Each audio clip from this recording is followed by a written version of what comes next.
fellow figure pals and gals of the YouTube universe. It's your boy, the Wolfgamer 25, and we are back once again. Yes, I said it back once again for another riveting segment of Figure Friday. Oh, I'm pretty sure that according to the scientific method of producing a hypothesis, it's that special time of the week where we spend some quality time together and once again nerd out about all things figure, Funko, merchandise, memorabilia related of all kinds, shapes, colors, and sizes. You better believe anything of that sort you're gonna find right here on this channel.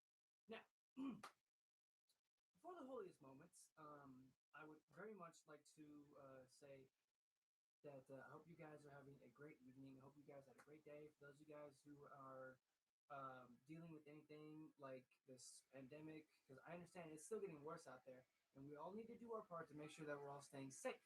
So please help yourselves and help others. Don't be afraid to spread the love.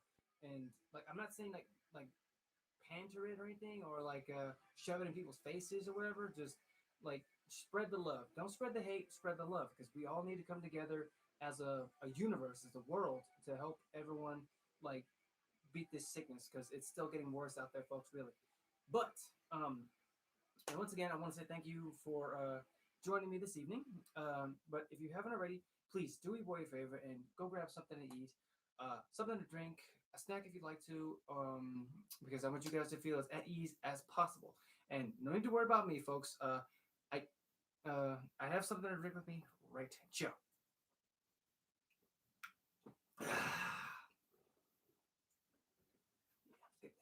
We don't need no ads. We don't believe in ads. But please, go and help yourselves. And of course, I'll be here waiting.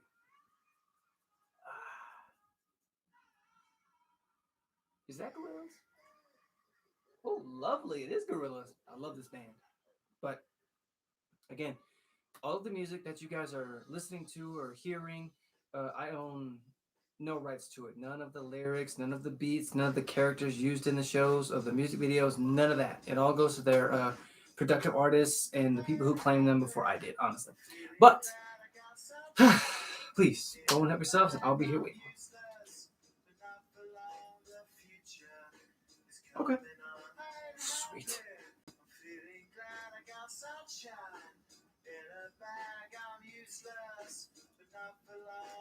Cool, cool.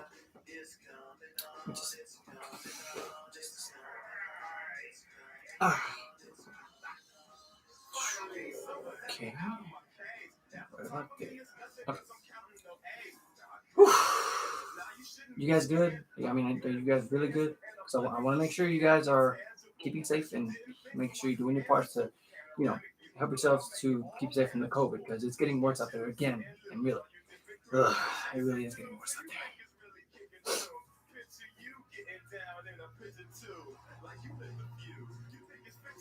Mystical, maybe.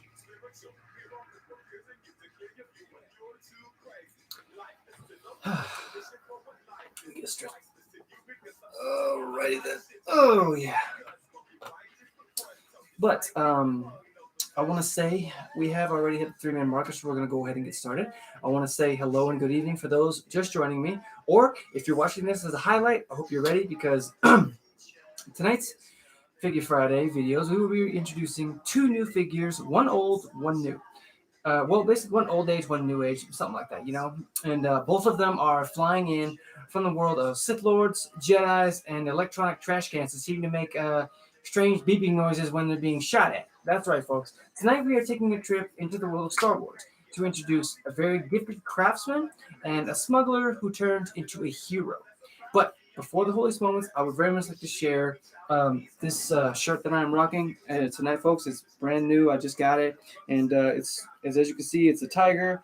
It's made in the Japanese art style form, and of course, right here, it's got the words Tiger. And honestly, I love the picture. I love the image. I love stuff like this. Really, I just think it looks badass. I ain't gonna lie. Sorry, forgive me, folks. Forgive me. Whew. So, wait, hold on, let me get this week before we start.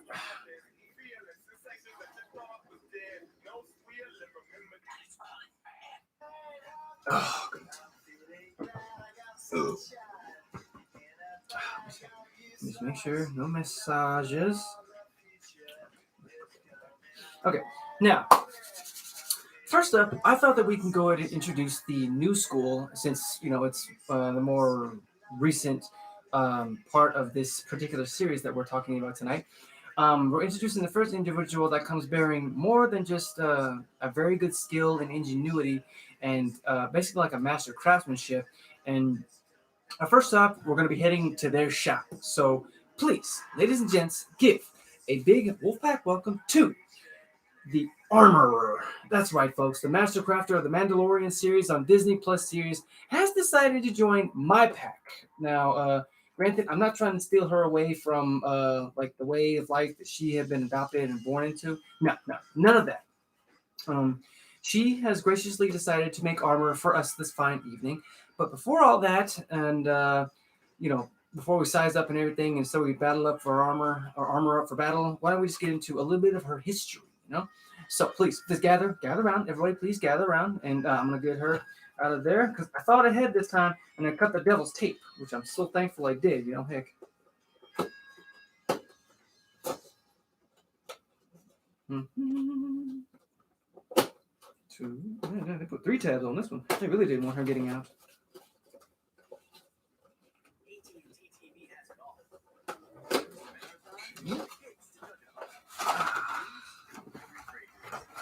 There. And of course, she comes with 2 accessories. Oh, wow. That's pretty cool. Okay. There we go. You guys look at her. There we go. The Armorer. And don't get me wrong. I know she looks intimidating, but trust me, her heart is in the right place. And as you can see, rocking her Mandalorian armor. But her helmet is, of course, golden. And, of course, there is a reason for that because in the Mandalorian race, different helmets were made for, different races of beings. Now, I apologize. I'm just saying. They were made to help identify their sort of, like, by their helmets. I'm sorry. I'm a little bit flabbergasted here. They were used to help identify their specific skill set. Bounty hunters, had their specific colors and scars on their armor, and whereas hers, she was given like the basic like armorer setup. Like these gloves and everything. Oh wow, that comes off. Oh okay, that's like a fur coat. Awesome. The armorer gloves, which were made up to her wrists right there, basically padded for like welding and the extreme heat that they use to make the armor. Steel toe boots, I'm assuming, and the small little chest plate that she's rocking right there, which it did provide some protection, honestly. But a little bit of history about her before we get into the accessories also. Now, the armorer, as I said, she was a female Mandalorian. Now, that's not uncommon because there were many female Mandalorians throughout the series that were mentioned. Of course, there was Bo-Katan, and of course the one in there was another female in her Mary crew, but we'll get into that in another series. She was a female armorer. Forgive me, folks. Sorry, my brain is just deprived of oxygen right now. She was one who served the tribe during the New Republic era following the Galactic Empire's Great Purge. She resided with the tribe of Mandalorians in a covert on the planet of Nevarro, where she forged armor and weapons for her fellow Mandalorian brothers and sisters. Around 9 ABY, I believe it was, she forged a new set of armor for the Mandalorian bounty hunter Din Djarin, which everybody knows as the Mandalorian. I'm sorry, it was necessary. But using the Beskar he provided during this time, she actually stopped an altercation between Djarin and another member of the tribe, Vizsla. I'm sorry. When during that time she reminded them of the way of life that they were supposed to follow, which of course was where they would always be mentioning like words, "This is the way," and this is true because this was the way of many Mandalorian ways of life, which they were never to fight amongst themselves. Whew. Man, I'm sorry. I just barely heard that acoustic, and that's my favorite part of that song. Really, I invite you guys to listen to it. But back to her history here. Um, it was when she was reminded them of uh, the aftermath of what had happened, because during the aftermath of an attack covered by the Empire, the armorer made her mission to salvage what Beskar she could from all of the deceased Mandalorians who fought in the great battles, you know. But when she met Djarin and his allies, she had helped him restock his supplies and declared the formation of his clan after creating his signet. And the signet is basically like the symbol which helps a lot of other Mandalorians stand out from others to help distinguish ranks or um, like just sort of like levels to themselves, you know. And during that time, whenever they were making their escape, since the planet was being overrun by stormtroopers, she stayed behind in order to continue collecting the Beskar and to cover Djarin and his allies' escape before evacuating herself to parts unknown. But in the process, she didn't really take she wasn't being taken alive because she actually stopped a platoon of stormtroopers who stormed into their armory and looked to take her prisoner. And oh man, I ain't gonna lie, she kicked some serious butt. Like really, I'm using the B word because I don't want to.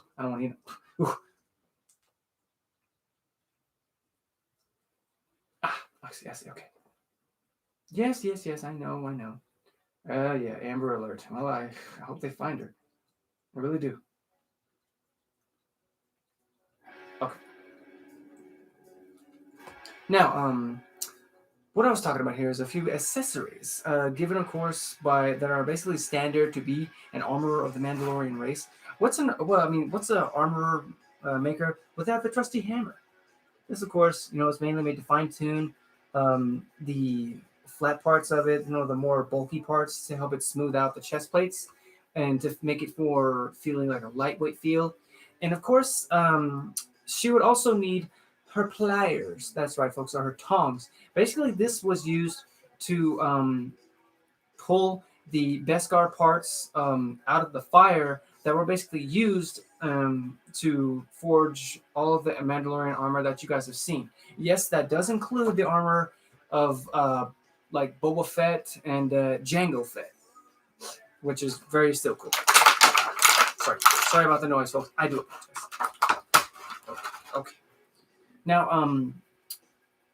not much was known about her, and as I dug a whole lot more deeper into her, I could not find any fun facts about her other than the fact that she sort of favored Din Djarin over all the other Mandalorians because she made it her mission to help him a lot more than all of the other Mandos. But that's about it, honestly. I mean, that's really all I found out about her.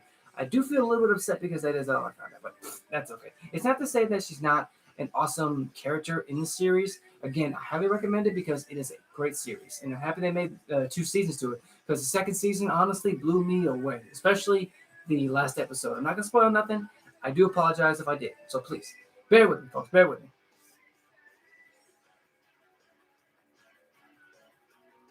I'm sorry. That music is just so good, so good. So let me move the armor over here. Relax.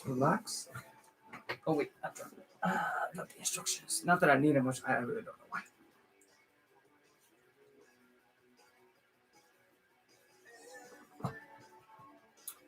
Excuse me. Okay, so next up, we're actually going to be stand up for me. Uh, Next up, we're actually going to be heading into a different planetary destination to the more scoundrel side of this universe, if I had to, give it a word. We're going to introduce a fan favorite, and of course, one of my favorite all-time characters as well. Basically, he met a princess, fell for her, even though she made a pretty nasty comment about him, calling him a half-witted, scruffy-looking nerf herder. That's right, folks. That's right. The master smuggler himself, Han Solo. But as you can see, this is the indoor version of him, but still all Han Solo. So let us hear about his trials and tribulations all throughout the histories. Oh, so sorry, all the galaxies. My apologies, folks. Oh man. Oh man. Oh man. Come on now, don't do this to me. I cut the devil's teeth. There we go. But just hit these tabs, oof, these tabs. Oof. Easy, easy.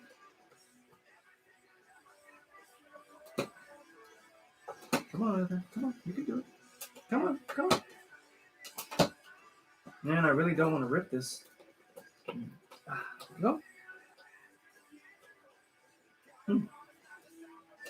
There we go. Beautiful. Ah. Easy, easy, easy. Oh, easy, boy. Easy now. That's hey, man. He's had a long trip. Long trip. Ah. Beauty, beauty, beauty. And of course, it comes with one accessory, but it's a very well-known accessory. There we go. Come on out, Mr. Solo. Let him take a look at you. There we go. There he is, folks. And is, of course, for those of you guys who didn't know, portrayed by the great actor Harrison Ford. Come on, focus on the camera. Maybe if I do this. Mm-hmm. Or maybe if I just hold him still, heck. There he is. Kenny, what's up, man? How you doing? And of course, what's cool about this part is that I can actually take this part of him off. That's really cool. Really cool. Take the cloak off. And what's awesome even then is that he's got his classic look underneath this cloak of his, which of course is jungle camo. And there's a reason for that is because Endor is a jungle planet.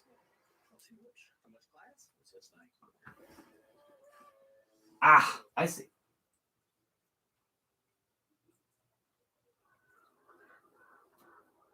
Yeah. Okay. Now, as I said, folks, we're gonna gather around now. Please gather around, folks. Gather around because we're gonna hear about Mr. Han Solo here. Now, he hails from the world of Corellia, and he's formerly known as Cadet 124329. Now, during that time, he actually served as an Imperial cadet, and he was a human male smuggler who became a leader in the Alliance to Restore the Republic and an instrumental figure in the defeat of the Galactic Empire during the Galactic Civil War, and even made the freaking Kessel Run in less than 12 parsecs. Now, 12 parsecs are a different form of time, especially when you're dealing in the world of Star Wars. For those of you guys who are curious, I invite you to look that up because I don't want to spoil that. I invite you. It's a very cool little tidbit, But and the way he did that was with his prized ship known as the Millennium Falcon. And of course, coming under the employment of Jabba the Hutt. And I'm pretty sure you guys know who Jabba the Hutt is. I'm sorry. I don't know if that impression was good. I was having fun with it, really. But he was also, here's a very cool fun fact. He was also the son-in-law of the fallen Jedi Knight Anakin Skywalker and Senator Padme Amidala, husband of Princess Leia Organa, brother-in-law of Jedi Master Luke Skywalker, and is the father of Ben Solo, aka Kylo Ren. And rivals and close friends with the smuggler Lando Calrissian, and of course best friends with the Wookiee Chewbacca, who is also his trusted co-pilot who swore a life debt to the Corellian smuggler. Now, during the time, Solo, he did run, amok and just many problems with Jabba the Hutt after ditching a shipment of spice to avoid trouble with the Empire. Now, he owed him a great deal of money as a result, and that his fortune seems to have changed when he agreed to charter Luke Skywalker, Obi-Wan Kenobi, and the droids R2 and C-3PO to Alderaan. Now, this was sometime during, as I said, the more recent, more older films, for those guys who don't know. And during that time, his luck was just getting, a little bit more kind of better or worse at the same time because he became caught up in a rebellion against an empire. But that was during the time where he met Princess Leia Organa, and he helped her to escape from the Death Star. He briefly fought in the Battle of Yavin, which allowed Skywalker to destroy the superweapon. And of course, he took part in numerous operations and battles against the Empire itself. Now, a lot is well known about him, and just he did have sort of a different upbringing, but that's just better for another time because I read up on it and I don't really want to share a lot of it because it's pretty morbid, So please, I hope you guys can forgive me for that. So instead, before we get into the fun facts, I would very much like to show you guys that little accessory I was talking about. Very well known is the man's weapon of choice is the blaster that he packs always in every single Star Wars episode. Is this blaster right here, this hand cannon. There you go. This is one of the more well known parts about him. And of course, what's cool is that it comes with his own little holster. But does it? Oh yeah, it does. Awesome. Yeah, yeah, right there, right there. Beautiful. Hold on to that for me. Whoa, whoa, don't aim that at me. Please, don't aim that at me. I didn't do nothing. I'm just, can I? Thank you. Thank you. Now, let's get into some fun facts, huh? Did you guys know that 24 years after the Battle of Endor, he actually managed a racing championship called the Five Sabers? Yes, it's true. It's all legit. You can look that up. Don't quote me on that and say I'm wrong when I know I'm right.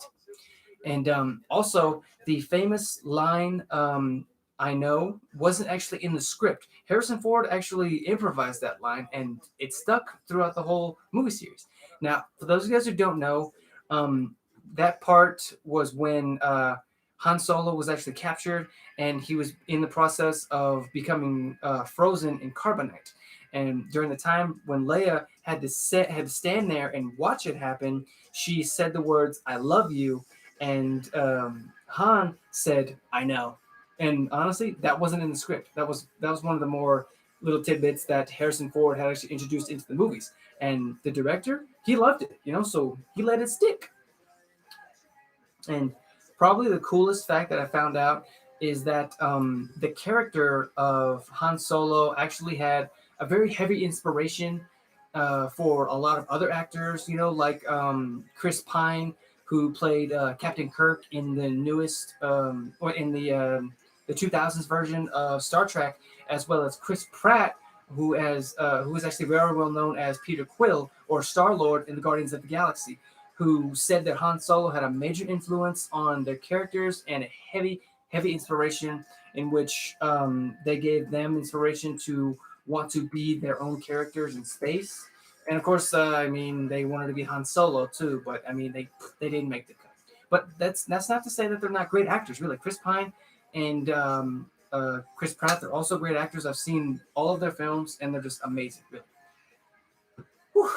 Let me get a swig here.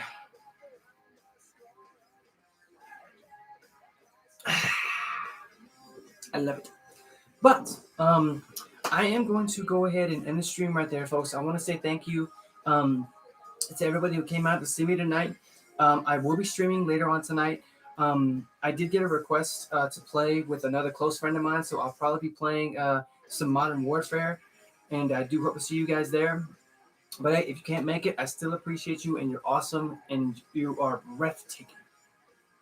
Kenny, you be safe too, man, and I will see you next time, good sir.